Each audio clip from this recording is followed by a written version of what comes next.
Welcome to the Pregnancy Help Podcast. I'm Christine Grimmett. And if you've been staying tuned to pregnancyhelpnews.com, you know about the letter that was sent to Heartbeat recently from Senator Elizabeth Warren and signed by a handful of other senators. It was making accusations against our work and the pregnancy help movement.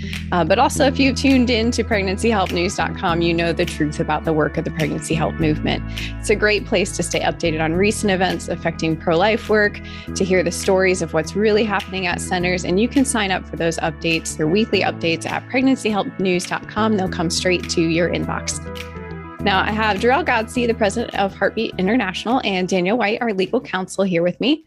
And Jor-El, that letter from Senator Warren was addressed to you. So can you give us just a brief overview of what that was about, what was in the letter, and how has Heartbeat responded since then? Well, thanks, Christine. Always good to be with you. And thank you for allowing us to take a few minutes. I'll turn it over to Danielle, but I want to go back to that moment for me when I was actually at home and I got a text from Andrea Trudden, our vice president of communications. She's like, you might want to check your email, because boom, in the inbox was this letter from 7 senators whom you can guess some of their names. They're frankly notorious for some of the things they've said about pregnancy centers in general.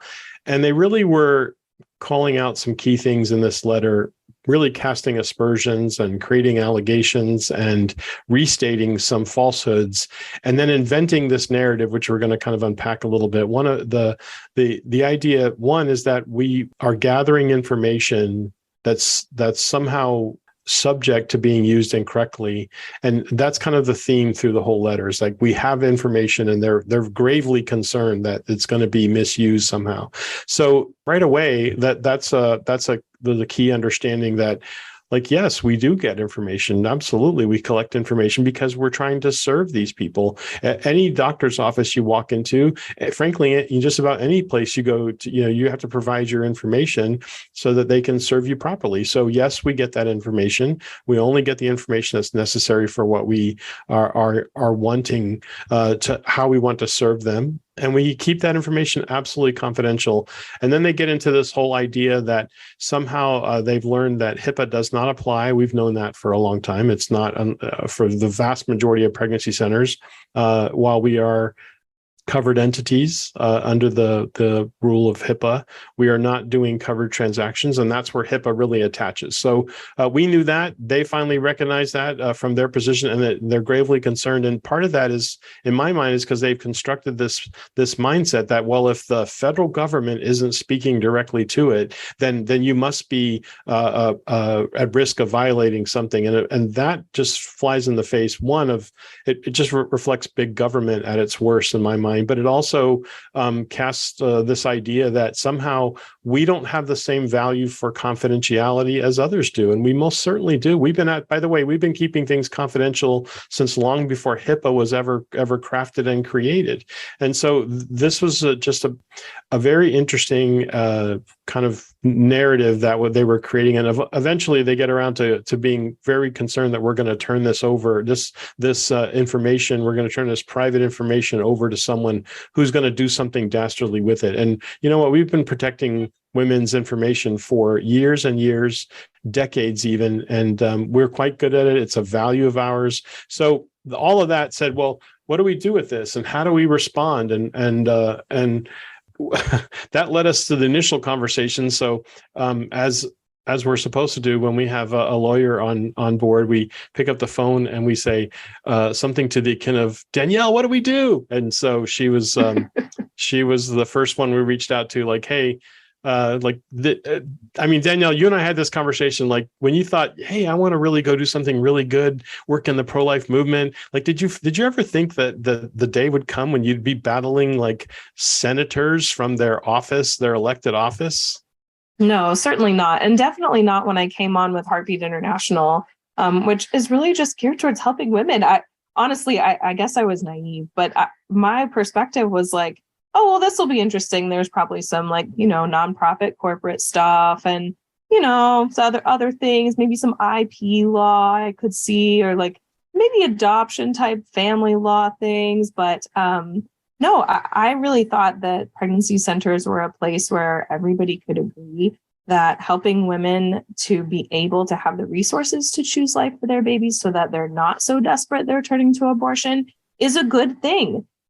So it came as quite a surprise to me when we started getting arrows slung our way. And I would like to say it doesn't surprise me anymore. But I'm not sure I'm quite there. I mean, in one sense it doesn't, but then, when you step back and you really look at it, it's like these centers are serving women in their local communities, and they're the ones with the targets on their back. And it's astounding. It's really astounding.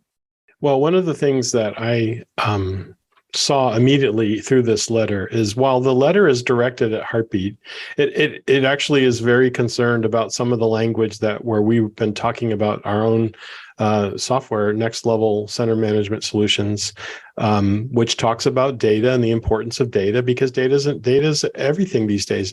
And so, of course, data, and every business has a right to that information to be able to do what? Better serve their customer. So, of course, we have this.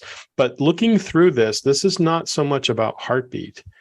It is about the fact that any pregnancy center anywhere has this kind of data. And I want to make sure that for our listening audience, those that are in the pregnancy help community, is like, be careful. Don't think like, oh, well, Heartbeat's on the hot seat. And boy, I hope they do that well, because if they don't, they're going to be in trouble. It's like, no, the reality is we're the target, but all of us are really the goal. Like, if they're concerned about wherever this data is living and existing, not just within Next Level or within our systems, but wherever it's being collected. And that would basically loop in any pregnancy center anywhere who writes down or records any information, no matter how they do it. And so that was one of the things that immediately saw through as a concern for the movement, not just Heartbeat. So hey, we're happy to kind of be the front line of the fence against this kind of attack from senators that frankly ought to know better. But we'll engage this. And then upon exploring this, we realized, like, well, I was a tad concerned, and then I realized from some good legal counsel that actually the senators don't have the power they seem to be projecting in this letter. So Danielle, I think you learned that I think you kind of questioned that from the beginning, and we learned much more about that. So give me your understanding of that. Yeah. And I just wanted to back up for a minute, because I've been thinking about just the narrative that's been built around this data, and what are these pregnancy centers going to do with this data? And the idea that pregnancy centers are going to use this data to harm women is so strange. And what's funny is, if women were walking in for services and the centers didn't collect any data about them, that would also be seen as quite suspect. Like, you don't even know these women. You don't know who you're serving. You don't know anything about them. You don't record anything about them. So if you need to contact them for some reason, you can't. And so the whole purpose of obtaining women's data is in order to be able to offer them services. And it would actually be very, very odd if we didn't. What do they expect? Do they expect that we're going to hand her a bag to put over her face when she walks in so that we know nothing about her? I mean, it's kind of one of those, like, heads I win, tails you lose scenarios. That's just absurd, really. But even more absurd is these senators coming in and demanding this information when they don't have a right to it. They don't have a legal right to this information. And so in reality, Heartbeat could have chosen to completely ignore the letter, and we would have been within our rights to do that. That's not. But Danielle, we hear the senators all the time talking about gathering information and holding hearings and committees. Like, what do you mean they don't have a right to this information? So they don't have the legal authority to just send a letter, and ask for information simply because they want it. There are mechanisms and procedures that need to be followed, and those were not followed here. So this was really just a fishing expedition. A little bit of maybe some bluster along the way, because it's signed by several. So there are 7 senators here. So you're saying if there were 8 or 9, it still wouldn't matter, right? That this is not the way that, if you actually are interested in this information, this is not really the way to gain it. Right. That's right. So that led to the conversation we we had already been kind of in a conversation with our friends from First Liberty. And we looped them in on this, and they apparently have some history with this, and with this concept of senators kind of playing this card of like, well, we're gonna ask you these questions in a very official manner, and therefore you must respond to our very official request, as if it really does have the weight of the law, when in fact it doesn't. And so they jumped on this, and I know you were in those earliest conversations. Yeah, we've been really grateful for our friends at First Liberty and Jeremy and the other attorneys lending their assistance to this. And they had some great thoughts about how best to respond to this. And what's interesting is, while the senators don't have the authority to be asking questions of a religious nonprofit organization that it hasn't done anything wrong, we do have the authority to be asking our elected representatives what they're doing for us. These are our representatives. They are paid through our taxpayer dollars. And so that's exactly what we did. We invoked our authority under the Freedom of Information Act.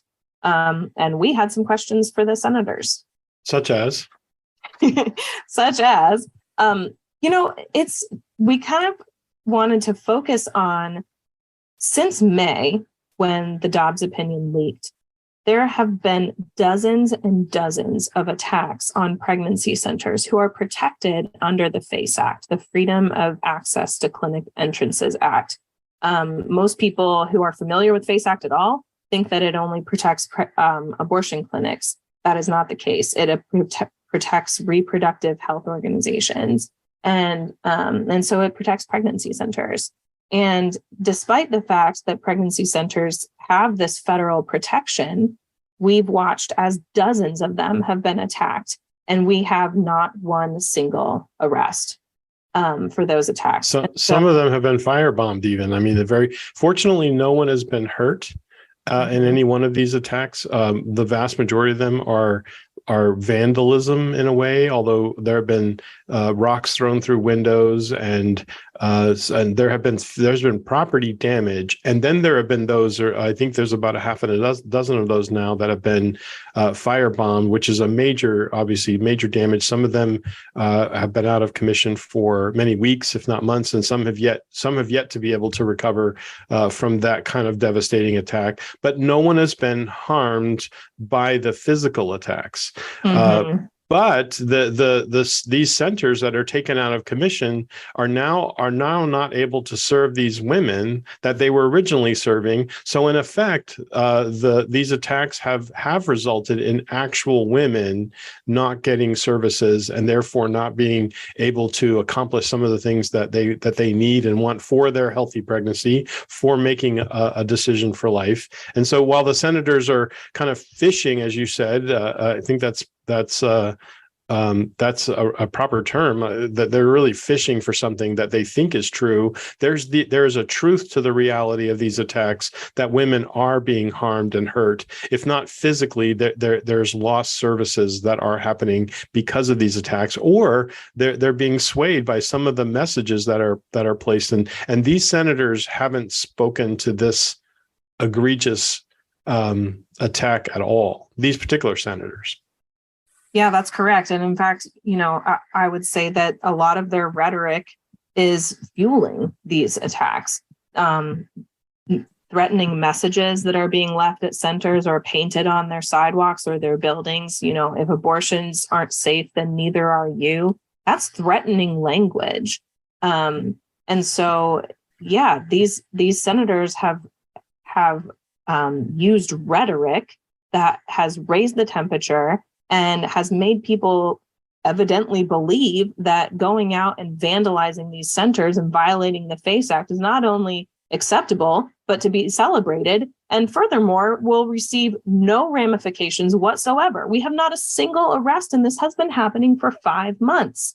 And so that was another question we posed to them was, what are you thinking? I mean, have you ever denounced this violence? Your rhetoric has against these pregnancy centers. I mean, Elizabeth Warren used the word torture. Torture, yes. Centers torture women. And in reality, it is this Jane's Revenge group or whoever is behind these attacks that are engaging in torture techniques. I mean, leaving actual threatening language on sidewalks. Painted on the doors, painted on the buildings, sent by email. I mean, Heartbeat has been the target of some similar communications like that. Fortunately, our building has not been vandalized or damaged in any way, but we've received some of that. But these centers have in some cases, some centers have been actually vandalized more than once as well. Yep, there's certainly a pattern, and but what is also a disturbing pattern is this silence from these senators to even just denounce the violence. I think that they may not agree with the work of pregnancy centers. I don't understand why.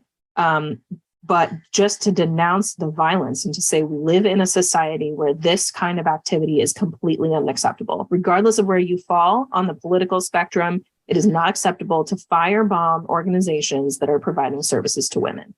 So in our response, and to make that point, we provided several pictures to that effect, so that just in case they weren't reading the news, because frankly, I've run into a variety of people who are not, deeply into the pro-life communications and pro-life world, and who they're pro-life, but their spheres of news are not necessarily reporting these things faithfully, right? It's been a shock to me to talk to someone like you said, Danielle. This has been going on for 5 months. More than 100 pregnancy centers have been affected, either with physical damage or well over 100. If we talk about like all of the fake reviews that have been done as well, continuing action by this Jane's Revenge group and others that have participated in this. And I've been surprised when I encounter someone that goes like, "What?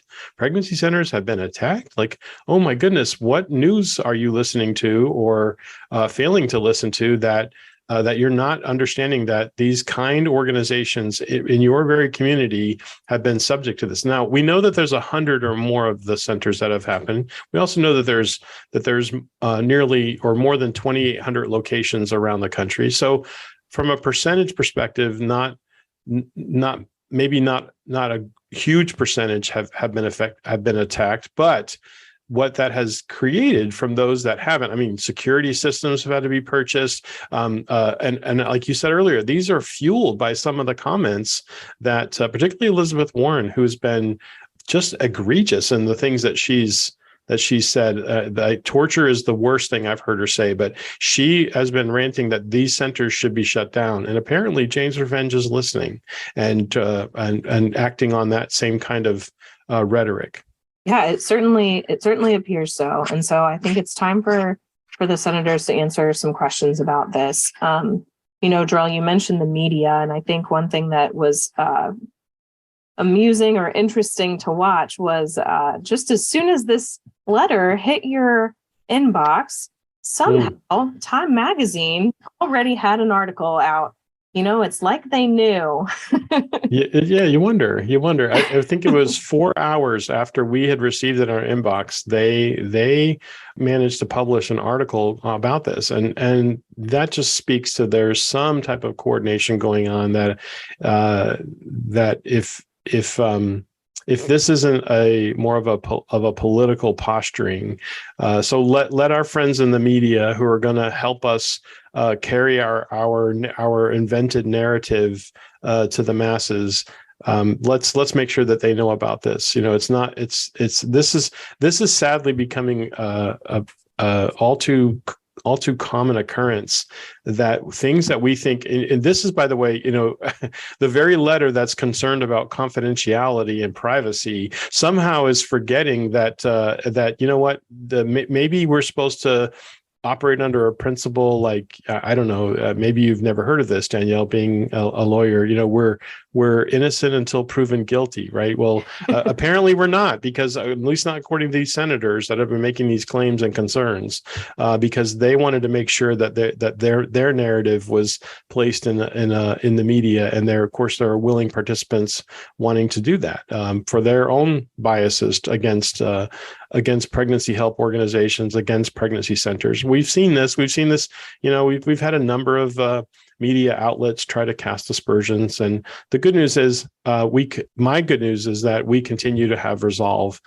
to walk in this work. And everyone I've talked to, while they're concerned about what's going on, there's no sense of retreat or stepping back from continuing to do the very thing that only the God of the universe has called them to, right? So like that, we know the senators are not going to dissuade us. We will certainly address these, these things that anything that needs to be addressed. But the idea that we're somehow going to be dissuaded from doing this work that we've been called to is just simply unrealistic. Yeah, you mentioned the court of law where it's innocent until proven guilty, and there are procedural protections.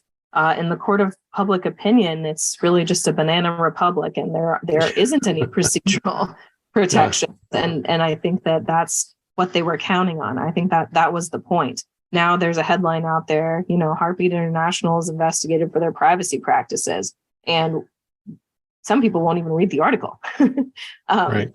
And that as alone is enough to cast question on, what we're doing. But the truth is, and this is what we've said in our letter, Heartbeat has never shared a woman's personally identifiable information. Never. We have never had a law enforcement entity come to us and even ask that we share personally identifiable information, let alone have we actually shared it with law enforcement. We don't sell women's personally identifiable information. And so this is just completely contrived. And now there's a headline out there in that court of public opinion that we're working against now. Yeah, and again, it's only today that the in the headline is Heartbeat International, but tomorrow it could be any other organization, and in your local paper it could be your own pregnancy center could kind of get the same treatment because this is now the tactic is just smear. Just throw out the allegation, and because it doesn't really matter if it's true, as long as we get it out there, it becomes, as you said, Danielle, the headline that people will see. So when they Google anywhere, when they're searching for that term, then that information is going to pop up. It seems like that's more and more of the methodology is to get the negative out there so that it can suppress the good. Yep, and the real losers in all of this are women who might be dissuaded from seeking services because they're afraid that their information isn't safe, and nothing could be further from the truth. Their information is very safe with pregnancy centers. Well, I was thinking about that, because I was thinking even here in our area in Ohio, there was a big story not too long ago about a 10-year-old, and that was a huge issue. But then when we look closer, of course that's terrible. But by the way, pregnancy centers sadly have seen 10 and 11 and 12-year-olds in our centers for over the years. It doesn't happen often. Sadly, it's happened more often in these last couple of decades. And those are terrible things. But you didn't see the headline happen that afternoon, and you didn't see that go out because we kept that information confidential. That's a terrible situation for that young person. That's a terrible scenario, but we have maintained our confidentiality. Meanwhile, when it seems like it's something that's going to potentially enhance the political positioning of the abortion industry, it happened. The headlines were out that afternoon, and who was giving that information? Like those are the people that the senators ought to be talking to. But of course, that's in favor of the big abortion narrative. So I'm not going to hold my breath for that. But this is something that when we step back and realize, look, we've been at this for a long time, more than 51 years. The pregnancy center movement has been keeping information, keeping things confidential. The only time we're going to publish that information is with consent from that person. And the only way that typically happens is when she wants to tell her story or let us tell her story, because she's excited for what she's received. She's been blessed by the ministry that she's been able to access, and she's been helped so that she can, I can't tell you how many young ladies have said, I could not imagine my life without my child, and you Pregnancy Help Center, help make that happen. You Abortion Pill Reversal, help make that happen. You Option Line made that connection for us, and I can't imagine my life without. Like that's the reality. Those are the stories that we will champion if she says yes, and if she says, hey, I'm happy for my information to go out. But that's not her health information. That's just her story. That's just her name, and that's just the story that unpacks around her and how she wants to honor and celebrate the services that she received. So this is kind of a silly thing to be talking about. I wish that the senators would focus on the real problem, which is women being forced into abortion by their circumstances, sometimes even another person. And frankly, the media that's even this letter is generating can be a contributor to that, to where they don't feel like they can go anywhere else, leaving only one option. And when there's only one option, that is not choice at all. That's forcing her into something that she may not want, or actually doesn't want. But then when we have all the other things that are going on, it's like that's the only one she's allowed to choose, according to some of these senators and others. So that's unfortunate. So what do we expect from here, Danielle? Are we confident that the senators are going to just answer all of our questions by the deadline that we've set, and they're just going to give us all that information? Is that what we are expecting?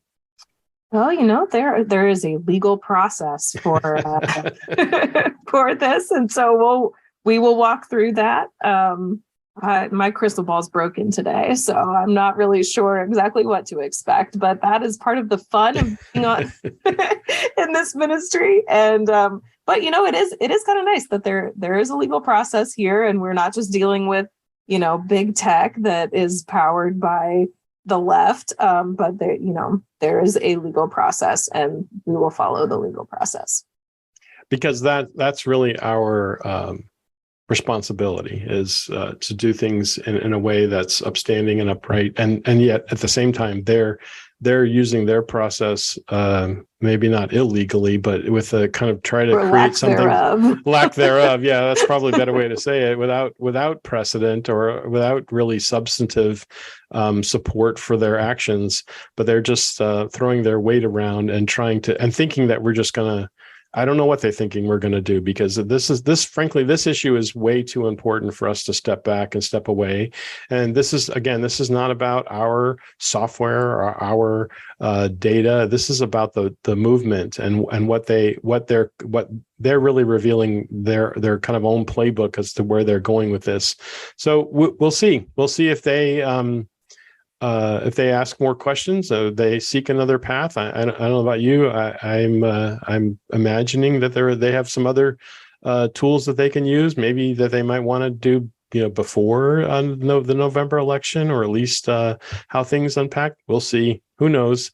This is their big issue, and frankly, it's been our big issue for a lot longer than it's been theirs. And hey. Bring it is what like typically that's my response to that. Danielle says, oh, okay, that's how we're going to play this. Like, yeah, bring it. We don't have nothing to hide. This is the work that God's called us to, and we're very confident in it, that we're serving those that if they did not have the opportunity that we present, then there would be more death and more damage and more destruction brought into people's lives. So we can't not to do this. We can't bow to these kind of tactics, and we won't.